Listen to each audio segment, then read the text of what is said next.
বন্ধুরা সকলকে অনেক অনেক স্বাগত জানাই আমার এই ভিডিওতে। নিশ্চয় আপনারা সবাই ভালো আছেন, আমি তো ভালোই আছি। তাই চলে আর ঘুরতে বেরোচ্ছি আজকে। অনেক দিন পর এইরকম অনেক দূরে আমরা ঘুরতে যাচ্ছি তিনজনে মিলে।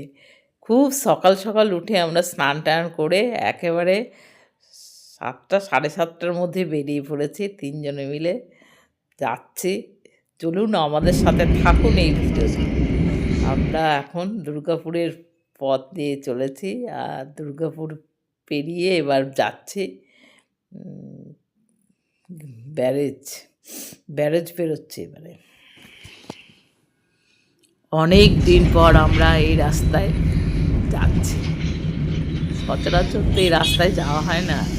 তো আজকে অনেক দিন পর বেরিয়েছি আর খুব ভালো লাগছে। আর এই ব্যারেজটা 2025-এ সারানো হয়েছে, সেই জন্য রাস্তাগুলো একটু ভালো হয়েছে, নাহলে আগে অনেক ভাঙা থাকতো। আর ওই দূরে দেখতে পাচ্ছেন ওগুলো হচ্ছে চর, এগুলো উঠে গেছে। এখন বর্ষা নেই না, বর্ষার সময় সব ডুবে থাকে। আর এই দিকটা পুরো জলে হয়ে পড়ে, এখন পুরো শুকনো হয়ে গেছে, অনেক মাটি দেখা যাচ্ছে, চর হয়ে গেছে। আর আমরা দুর্গাপুর ব্যারেজটা পেরিয়ে গেলাম।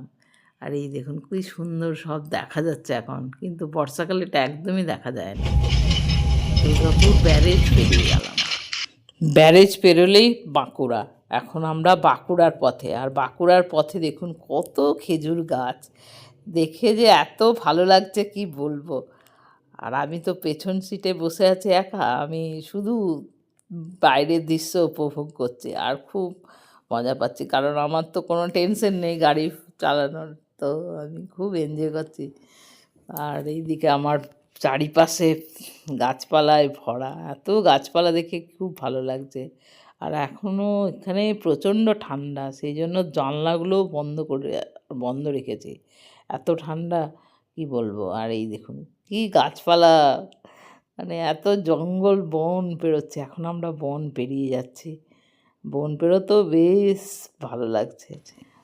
অনেকটা পথ যাওয়ার পর আমরা এক জায়গায় দাঁড়িয়ে চা খেয়ে নিলাম। ওখানে একটু দোকানপাট দেখেছি, দেখে সেই সকালে বেরিয়েছি না, আর একবার চা খেয়ে নিলাম। আবার গাড়ি ছুটলো, দেখুন কি সুন্দর, মানে এত ভালো লাগছে কি বলবো, এত সুন্দর দৃশ্য। আর লাল মাটি, বাঁকুড়ার লাল মাটি তো সকলেই জানে। এই দেখুন লাল মাটির দৃশ্য, অপূর্ব অপূর্ব লাগছে। আর এদিকে জঙ্গল, বিশাল বড় একটা জঙ্গল পেরোচ্ছে আবার, এই জঙ্গল পেরিয়ে যাচ্ছি। পুকুরের ধারে দেখুন কত খেজুর গাছ, আর এখানে খেজুর গুঁড়ো হয়, বাঁকুড়ার খেজুর গুড় তো ফেমাস। আর এই পরে এই রাস্তায় কত ফ্ল্যাগ দেখছি টাঙানো আছে, আর কিছু দোকানপাটও দেখলাম। তারপর আবার সেই জঙ্গল বন আবার পেরোচ্ছি।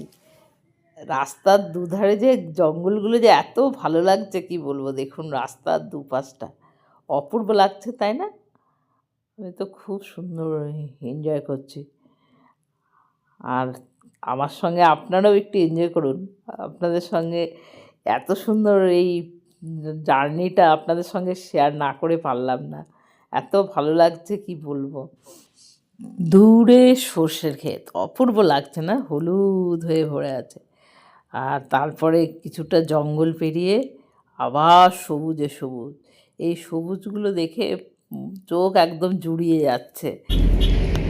আর এই দেখুন কত সুন্দর সুন্দর তাল গাছ, তাল গাছের নিচে এত সবুজ, সবুজগুলো হচ্ছে আলু গাছ, আর কি ভালো লাগছে। তারপরে এই চারচালার বাড়িগুলো পেরিয়ে যাচ্ছে আমরা। চারচালার বাড়িগুলো, এগুলো বাঁকুড়ার চারচালা বাড়ি, এগুলো দোতলাও আছে।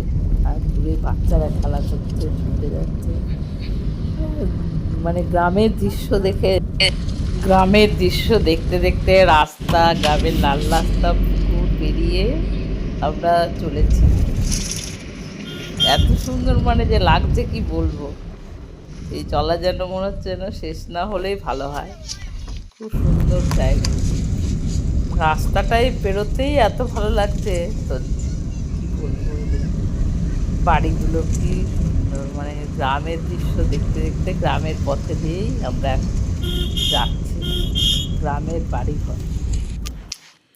এত আলু শাক দেখে আমি আর লোভ সামলাতে পারলাম না, সেই জন্য গাড়ি দাঁড় করিয়ে নেমে পড়েছি খেতে। আলুর শাক তুলবো বলে আর তুলে নিচ্ছি যতটা পারছি, মানে কোনটা ছেড়ে কোনটা নেবো ভাবাই যাচ্ছে না, মানে এত সবুজ আর এত টকটক কচি আর টাটকা দেখে মনে হচ্ছে সবগুলোই তুলে নিই।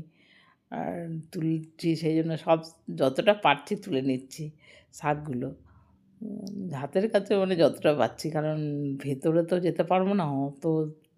আর এই দেখুন খুব মানে এত মানে চারিদিকটা একদম সবুজ হয়ে আছে, আর প্রত্যেকটা গাছই মনে হচ্ছে একেবারে সব শাকই মনে হচ্ছে খুবই তরতাজা। মাঠে নেমে যতটা পারলাম তুলে নিলাম, আর মাঠে নামার যতটা প্রয়োজন সেই তুলে নিলাম। বেশ অনেকটা শাকই তুলেছি। আমাদের এখানে এই আলু শাকটা বাজারে বিক্রি হয় না, সেই জন্য দেখে আমি একটু তুলে নিলাম। আর দেখছি এই দিকটা তোলা হয়ে গেছে, এবার এই দিকটা নিচ্ছি। আর দেখছি এখানে আবার ফুলও ফুটেছে আলুর শাকে। আর আলুর শাক আপনারা কি খেয়েছেন? আমি তো খেয়েছি ছোটোবেলায়, সেই জন্য জানি, সেই জন্য তুলে নিচ্ছি স্পট। আসার পথে এই সর্ষে খেতে নেমেছিলাম, আর সর্ষে ফুলগুলো দেখছেন কি সুন্দর হয়েছে, আর দুলছে সর্ষে, হাওয়ায় দুলছে, মানে মাঠ পাশেই মাঠের হাওয়াটা আসছে, আর সর্ষেও হয়েছে দেখুন কত সুন্দর সর্ষেও হয়ে গেছে। আর উপরের ফুলগুলোই মাত্র আছে, নিচে সর্ষে। আর দেখুন মাঠটা কত দূর থেকে লাগিয়েছে চাষি ভাইরা, মানে এখানে চাষি ভাইরা সবাই মনে সর্ষেই লাগিয়েছে, এলাকাটা পুরো সর্ষে। আর বলে না সর্ষে ক্ষেত কাছে আসলে বোঝা যায় যে কতটা খালি থাকে, তবে এইখানে দেখা যাচ্ছে পুরোই একদম খালি নেই। আর আমার মুঠোফোনে, আর দেখছেন দূরে কী সুন্দর মাঠ, আমার ছেলে দুইজনেই আমরা আমাদের কিছু মুহূর্ত মুঠোফোনে বন্দি করে নিলাম। আর সঙ্গে এই দেখুন সর্ষে ক্ষেতটা এত সুন্দর, মানে এত ভালো লাগছে, হলুদে হলুদ, আর কত দূর থেকে, আর গাছগুলো দূরে দেখুন কি সুন্দর লাগছে। আর এই সর্ষে ক্ষেতের চেয়ে এই সর্ষে ক্ষেতটা একদমই ভালো হয়নি, মানে জল টল মানে ঠিক সার পায়নি মনে। আর এদিকে আমি ছেলেরও একটা ছবি নিয়ে নিলাম, আমার মুঠোফোনে বন্দি করে নিলাম। আর সর্ষে ক্ষেতটা হলুদ তো এই শীতকালেই পাওয়া যাবে, এই জন্যই এই মুহূর্তটা রেখে নিলাম আমাদের মুঠোফোনে। এটা তো আর পাওয়া যাবে না অন্য সময় আসলে। আর দেখুন কি সুন্দর দৃশ্য। বন্ধুরা আপনারা সকলে সুস্থ থাকবেন, ভালো থাকবেন, আমার ভিডিও দেখতে থাকবেন। Thank you, by.